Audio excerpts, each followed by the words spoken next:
Hey everybody, I'm Joshua Orro, the Mustang Prince, and welcome to Mustang Prince Orro Reports. Now, before I get started, I would like to apologize for not uploading any new blogs for almost 2 weeks. You see, I've been suffering from some pain in my upper chest, which I believe is a result of the COVID welder's doom curse. And what's worse, I've been going through so much stress, pressure, anxiety, and frustration, mainly due to work, my family distracting me, and those blasted YouTube copyright Nazis putting false claims on several of my videos lately. Anyway, let's start by talking about a film that I blogged back in 2016, Pete's Dragon. Now, ever since I saw it in theaters 8 years ago with a few friends from Vocational Visions, I thought it was a pretty charming and heartwarming movie, even though it was a bit cliched and campy in a couple parts. Plus, I found it to be the most unique compared to most of the other Disney remakes that have been made over the past recent years, due to the fact that it's not based on an old animated feature. What do I mean? Well, let's take a look at the movie that influenced the remake and I'll explain. Released on November 3rd, 1977, the movie is, well, Pete's Dragon. And now, on for the plot of the movie.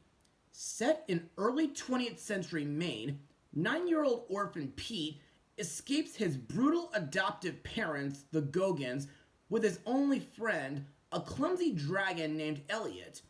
They successfully escape and run away to the sleepy fishing town of Passamaquoddy. There, the cheerful lighthouse keeper Lampy and his kind-hearted daughter Nora decide to take Pete in as the unscrupulous charlatan Dr Terminus and his sidekick Hoagie search for him with plans to capture Elliot for their own personal greedy gains.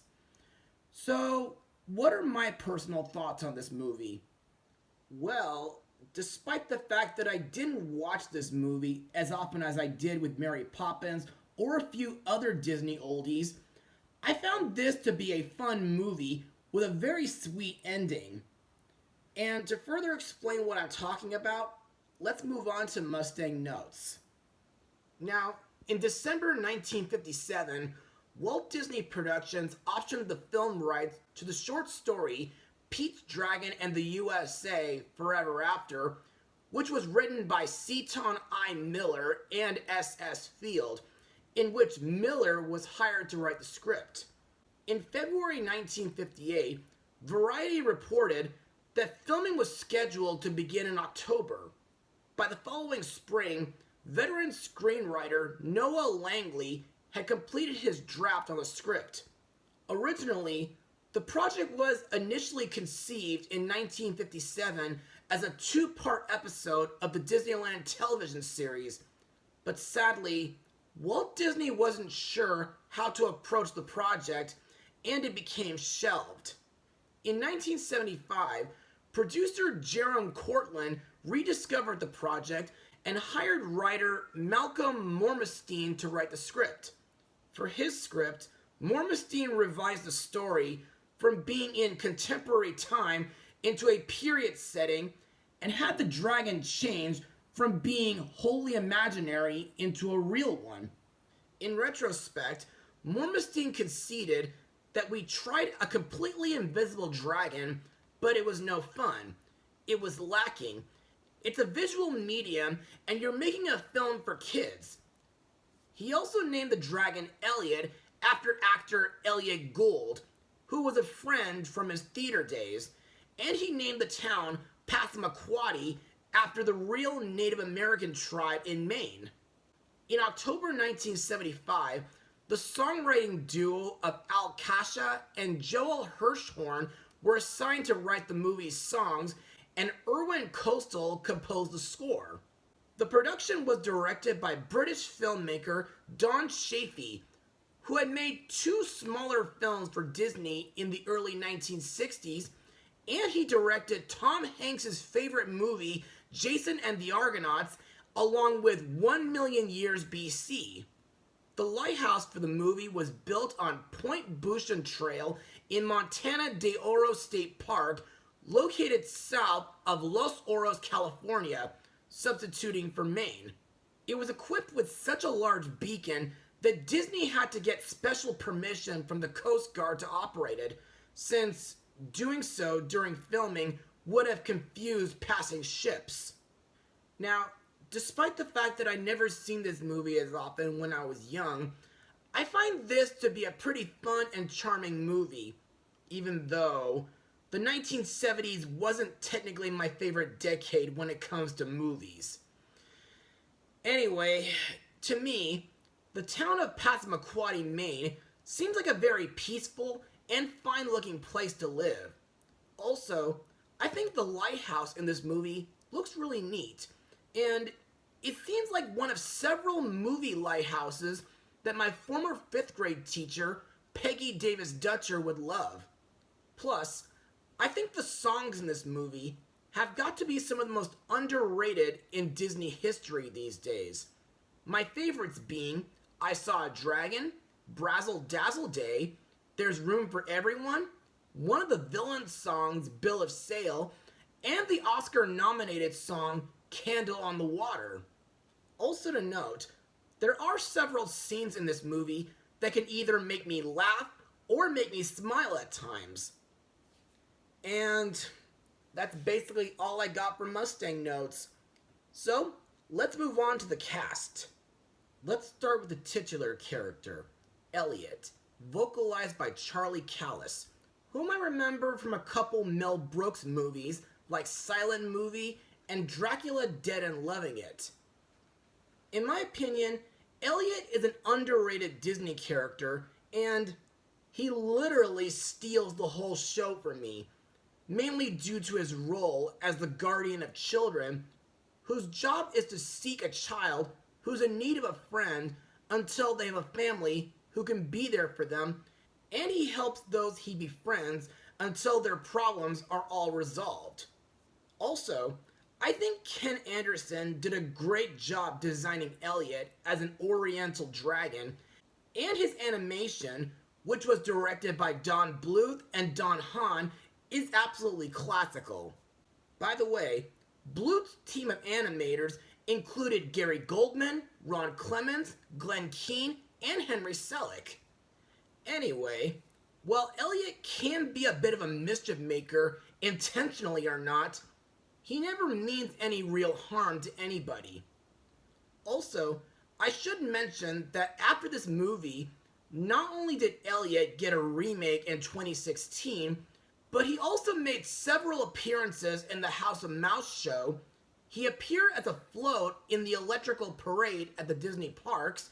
He was a boss in Epic Mickey 2, and he was shown in last year's Once Upon a Studio short. Also, I find it kind of cute and surprising that Elliot and Mushu are cousins. Our main character, Pete, is played by a young Sean Marshall, marking this as his first film role before he got to be in The New Adventures of Heidi and Don Bluth, The Small One.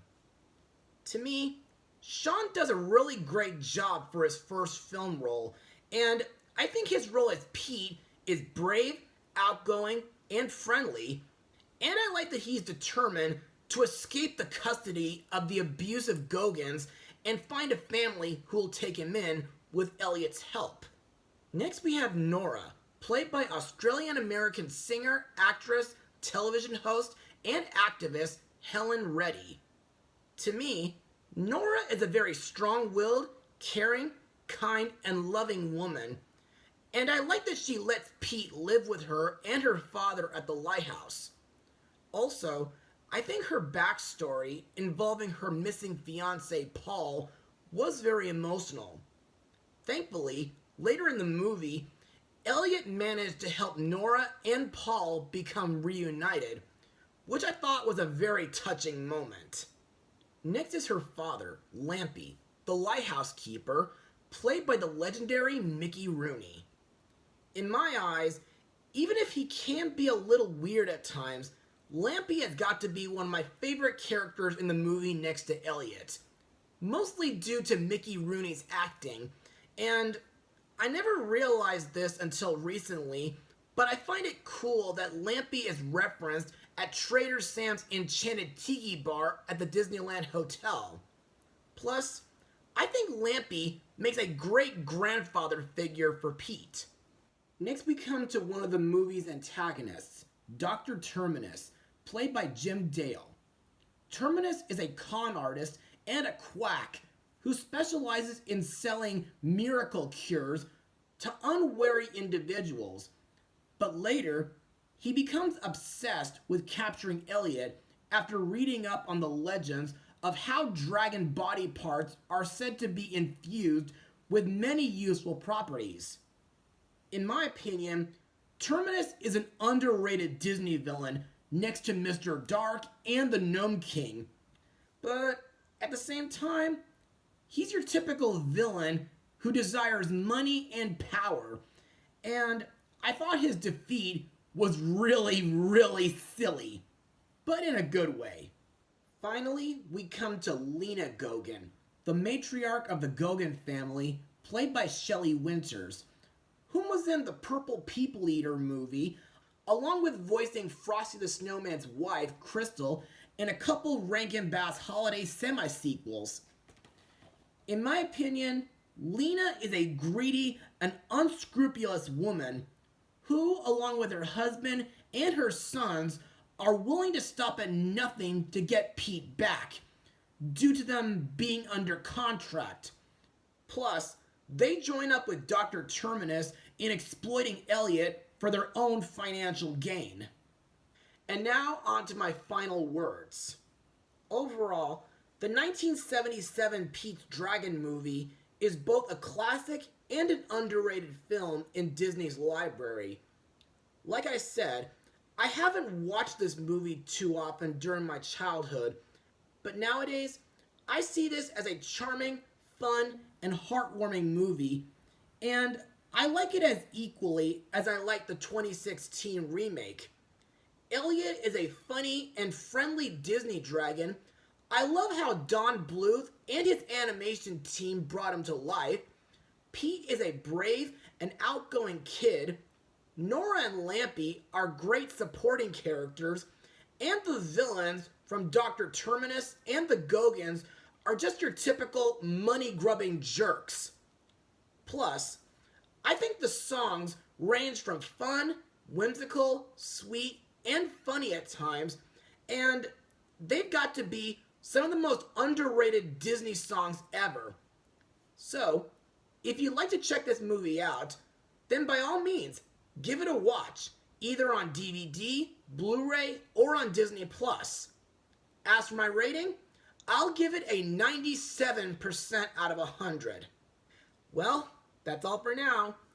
Be sure to join me next time where I introduce a new co-blogger, Mustang Power.